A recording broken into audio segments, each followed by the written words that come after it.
Karen's dad is really wealthy. When he dies, Karen will get a lot of money. I think she might get around $100 million. Isn't that amazing?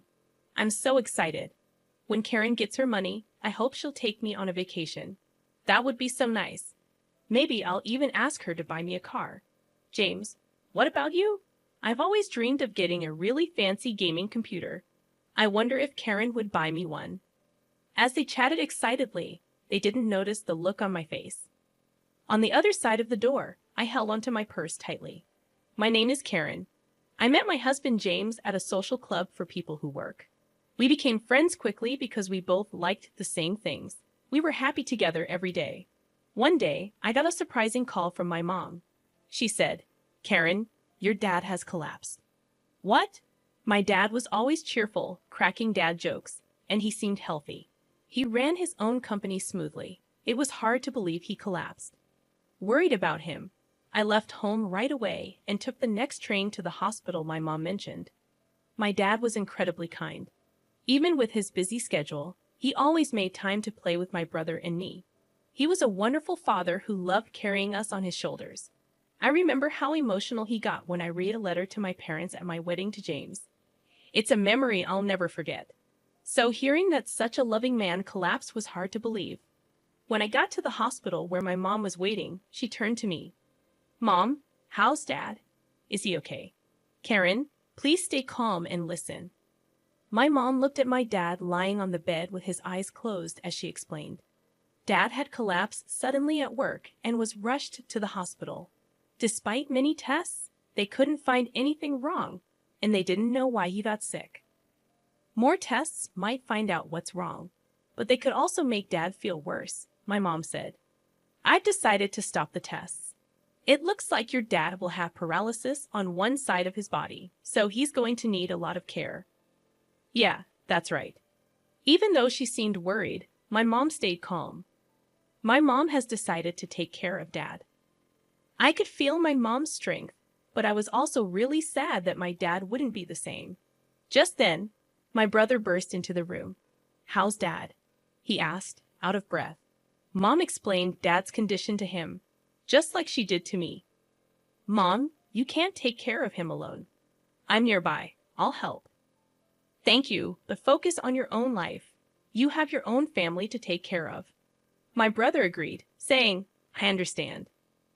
My brother got married before me and now has a 4-year-old daughter. I'm the one with more free time since I don't have kids yet, but it takes me an hour by train to get home. Even though I'm far away and it'll take time, I won't leave everything to you and Mom. If anything changes with Dad, tell me right away. "Karen, did you tell John you're here?"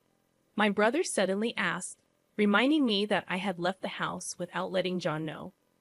Seeing my worried expression, my brother said, "You should call him. John must be worried." So I hurried out of the hospital room to find a quiet spot to call him. When John answered, he asked, "Karen, where are you?" I was so worried.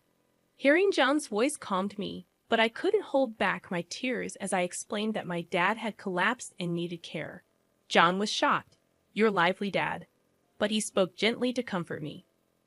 I felt grateful to have married him. When I told him I was coming home, he said softly, "I'll make dinner. Just be careful on your way home." It seemed Dad would stay in the hospital tonight. My mom and brother were also heading home, so I decided to go home too. When I got home, John had prepared my favorite meal. It must have been tough. "Have something you love to cheer up," he said, pulling out a chair for me. His kindness brought tears to my eyes. John usually stays calm, but he's incredibly caring when I'm feeling down, which always touches me. After thanking him for his comfort, I went to bed early that day. The next morning, feeling a bit better, I told John that I wanted to help take care of my dad sometimes, and he agreed happily. Also, it turned out that John had informed his parents about my dad's condition, and they offered to help with chores while I was away. I was surprised and grateful to receive such support from John's family to assist with my dad's care. When I called to thank them, John's mom chuckled and said, "Your dad is like family to us. You don't need to worry about a thing." When John's parents arrived at our house with smiles on their faces, asking how they could help with chores. I was surprised. They, like John, are usually calm and composed. Before I got married, I thought they were a bit distant, but maybe I misunderstood them. I kept thanking my husband James and my in-laws for their support and for taking care of my dad. My dad used to talk a lot, but after the paralysis on his left side, he couldn't speak well. Luckily, he could still write since he was right-handed. He communicated with us by writing on a whiteboard. Even though he was mostly in bed, he lifted our spirits by drawing funny pictures and writing dad jokes.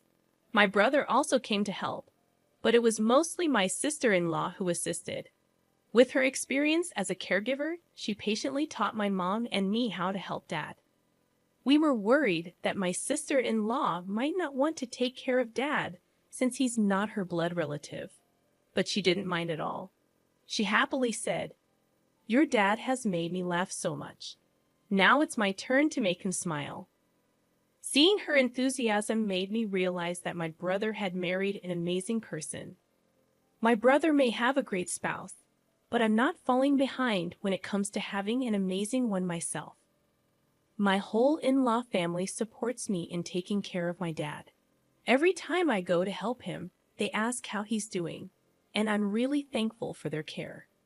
But then I realized it might all be a misunderstanding, just by chance. One day, I left the house to go see my dad, but when I got to the station, I realized I forgot my wallet. Feeling annoyed with myself, I went back home. Usually, when I went to help my dad, my in-laws would pitch in with chores, so I thought they'd find it funny that I forgot my wallet. I went inside, got my wallet from my room, and went back to the front door. That's when I overheard a conversation between James and my in-laws in the living room. "So, Karen's dad isn't going to pass away anytime soon, huh? I'm getting tired of waiting." I couldn't believe what I was hearing. I stopped in my tracks, wondering if I misheard. Quietly, I tiptoed closer to the living room door and pressed my ear against it, listening carefully. "Anyway, how much do you think Karen will inherit when her dad passes away? It doesn't make sense for us to be nice to her unless we get a big share. Her dad is really rich. She's probably going to get more than 100 million, right?" Wow, that's amazing. I can't wait. When her dad passes, I hope Karen takes me on a vacation. That'd be nice. Maybe I'll ask her to buy me a car. "James, what do you want?" Their conversation filled the room with excitement. On my side of the door, they probably had no clue about the expression on my face. I gripped my wallet tightly, feeling a mix of anger, frustration, and sadness. Careful not to make a sound, I quietly left the house, my mind swirling with emotions. I headed straight to my parents' place. If I thought my in-laws were being unusually kind, now I realized it was all for the sake of money. My dad's inheritance was significant, but I couldn't bear the thought that my in-laws were eagerly waiting for his demise. Unable to clear my mind, I sat on a bench at the local station near my parents' house. The echoes of James and his family's laughter replayed in my head. I can't forgive them. Never. They're all foolish, just laughing away. I made a silent vow to seek revenge on James and my in-laws, who only saw dollar signs when they looked at my loving father. Despite hearing their greedy conversation, I played along, pretending I hadn't heard a thing whenever they asked about my father's health. I maintained my polite demeanor and thanked them as usual. I decided to take advantage of James and my money-hungry in-laws as much as possible. I spent more time caring for my father and dumped household chores on them without hesitation. My in-laws, eager for their share of the inheritance, gladly complied with my requests. I noticed their faces tense up sometimes, but I paid it no mind. About a year later, my father's condition worsened.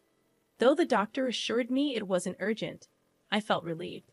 However, I informed James and my in-laws that my father's condition might take a turn for the worse soon. It seemed like the news they had been waiting for, evident from their barely concealed grins. With a calm demeanor, I handed them divorce papers and said, "Thank you for all you've done. Please, let's get a divorce." James and my in-laws were stunned, but I continued with the lines I had prepared. So James, mother-in-law, and father-in-law, you were all after my father's inheritance, weren't you? I heard everything. Mother-in-law wanted a vacation, father-in-law wanted a new car, and James, you wanted a gaming computer, didn't you? I can't stay with people who seem to be waiting for my father to die. The looks on your faces just now were truly ugly. It's like I could see your greedy thoughts of getting money when my father passes away. As I spoke, my expressionless face seemed to frighten them. My in-laws were frozen, and James, holding the divorce papers, was in shock, opening and closing his mouth. I had no reason to stay in that house anymore. You can send the divorce papers by mail, but if you don't, I'll get a lawyer. Please do it within a week, I told James before getting up. I grabbed the luggage I had prepared earlier and left our home. During the train ride back to my parents' house, I felt the gentle sway of the seat. When I arrived, my parents were there waiting for me. Since I had already told my mom about what happened, she hugged me tightly and said, "You did the right thing." It was the first time I cried in my mom's arms like that since I became an adult. The next day, James and my in-laws came to my parents' house. I decided to stay hidden and see what would happen. When my mom opened the door, James and my in-laws were kneeling outside. "We're here to apologize to Karen. There seems to have been a misunderstanding. Please let us apologize properly," they pleaded. "Misunderstanding? My daughter overheard your conversation. It seems you've been eyeing my husband's inheritance. I don't want to have anything to do with people like that." My mom sharply dismissed them. James persisted, pleading to see me again. "I can't let you see her because she doesn't want to. What she wants isn't your apologies, but for you to fill out the divorce papers. Have you done it? Hand them over quickly," my mom insisted.